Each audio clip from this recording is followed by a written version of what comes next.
Meet two early years advisors with a passion and a purpose to take the learning to the children and to take the fun outdoors.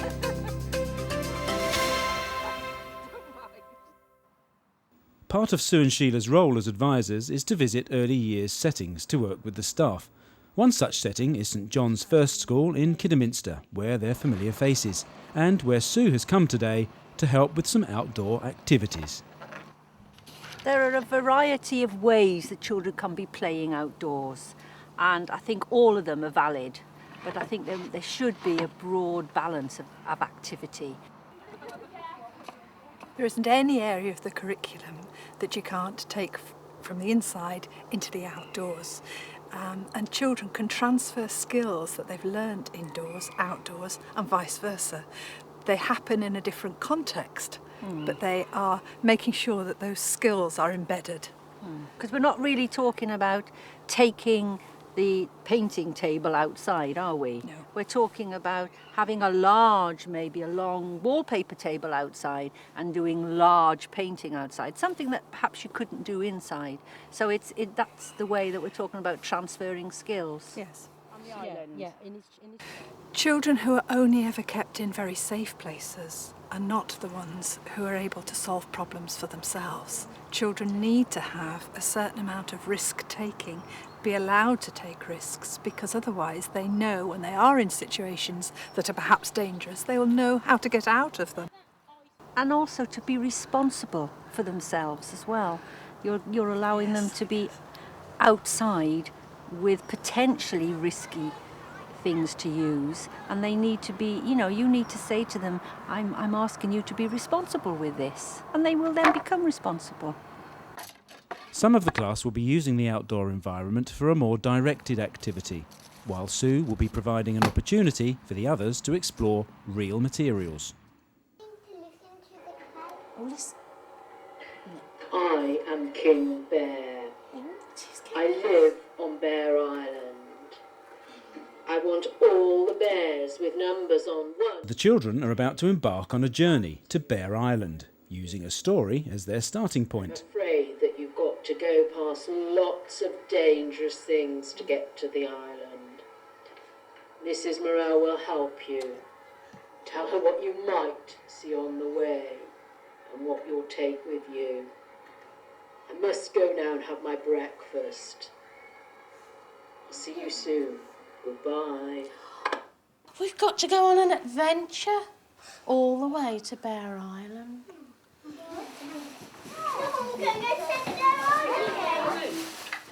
I think it's a bit of a selling job at the moment, because if you're inside in a nice warm classroom or setting or church hall, then it sometimes is quite an effort of organisation in order to be able to let children be outside. So I think first of all the mindset, you have to change the mindset, I think, of some adults to be able to have the door open, for instance, when it's cold outside is quite difficult. But I think it's so exciting for children to be outside. Right. And you look at me then, not at King Bear. You're going to see him in a minute. How exciting if you're having a story inside, group of children and the practitioner inside, and then to be able to take that story outside, for the children to be part of that story, maybe following a trail that you've already set up. Put your wings out. Can you see Sue? She's waving at you. Yeah. And you're going to fly to Bear Island. 1, 2, 3, 4, 5. Bye! Bye! Bye! Bye! Right. While some children fly off to Bear Island to explore what to do with Sue's real materials, the others begin a journey of their own that's been constructed for them. Do you think you can manage to crawl through there? Yeah. Off you go, Kira.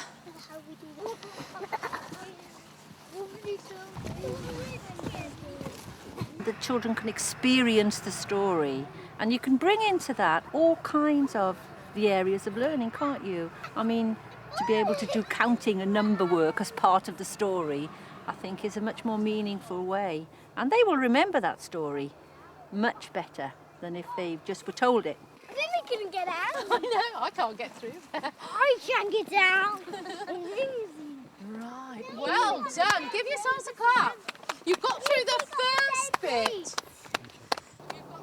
We need to be able to take calculated risks, not risks with children, but I think if we take all the risk away from children, how are they ever going to learn to cope when they are meet situations where they don't always know the right answer? Oh, go on then.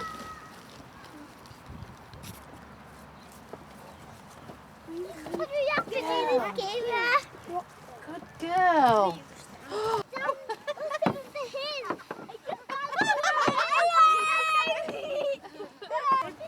Then come and stand by me then. Keep going.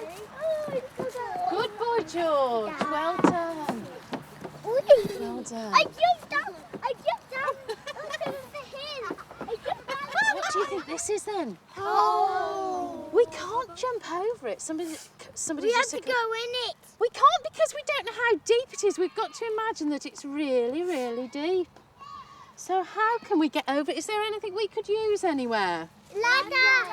When children are outside, obviously in the summer it's lovely, but you need to talk about sun protection and involve parents in that. And also in the winter, when it's cold, children still need to be going outside. They need to experience the cold weather. It's no good saying, oh, it's cold. They need to know what being cold means. So you provide them, make sure that the children have got warm clothes to put on. And then the children rarely will say, I'm cold, or they will rarely complain if they're outside in the rain. How exciting for children to be outside with a mac on and wellies and warm gloves and be able to be in the rain. Don't fall in. Keep on the rungs. You're gonna crawl in. Are you going to walk?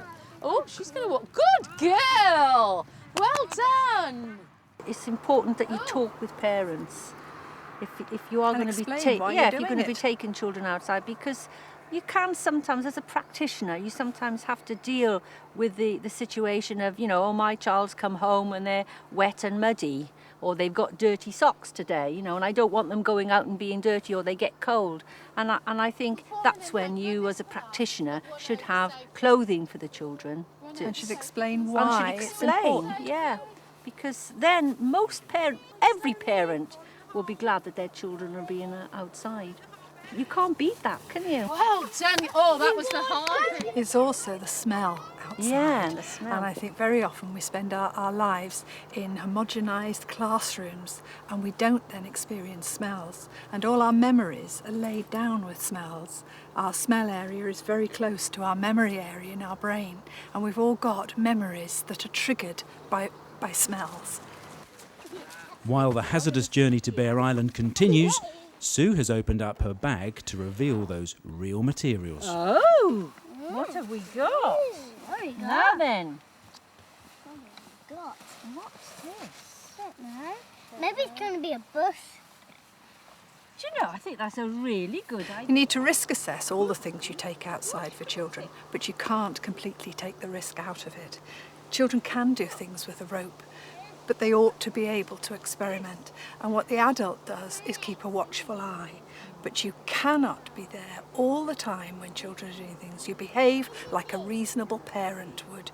And you've got to give children the opportunities to experiment and to see the limits of the resources that you've got.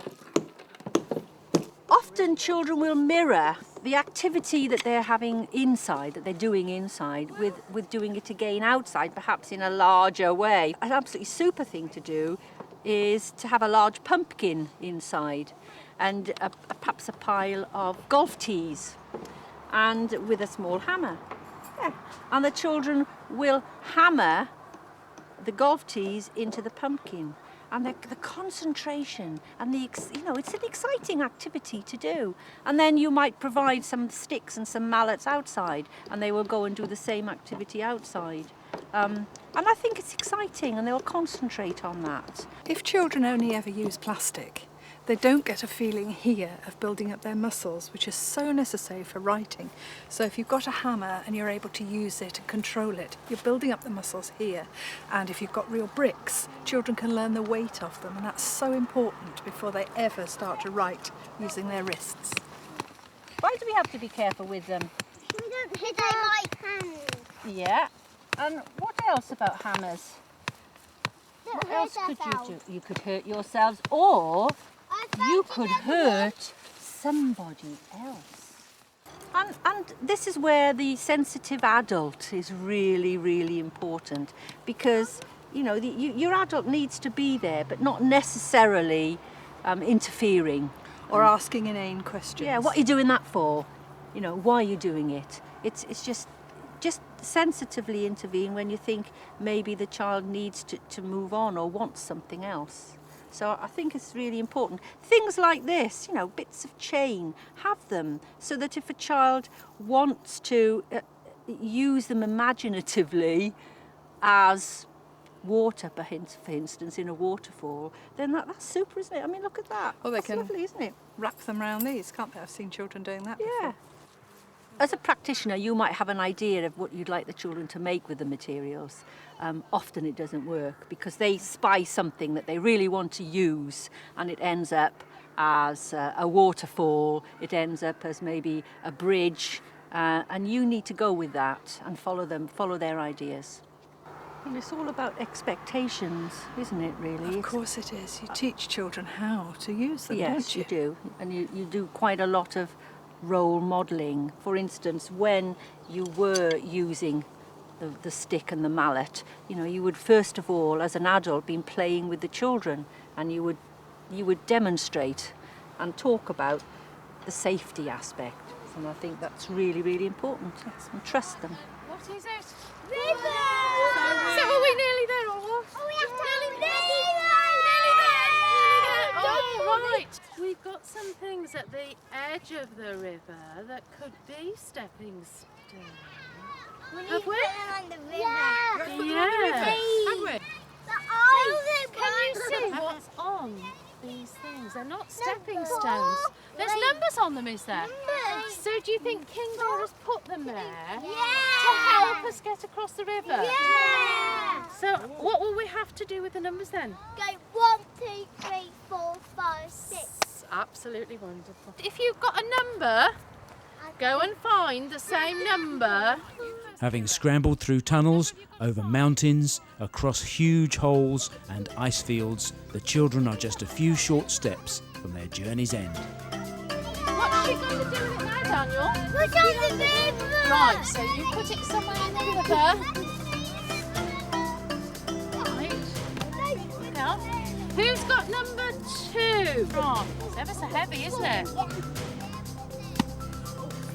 Right, who's got number 3? We need to take children outside, get them to experience the outdoors as much as possible, because this generation of children are the most protected we've ever had. You'd be a bad parent if you let children do what we did as children, go off and experience play in the street.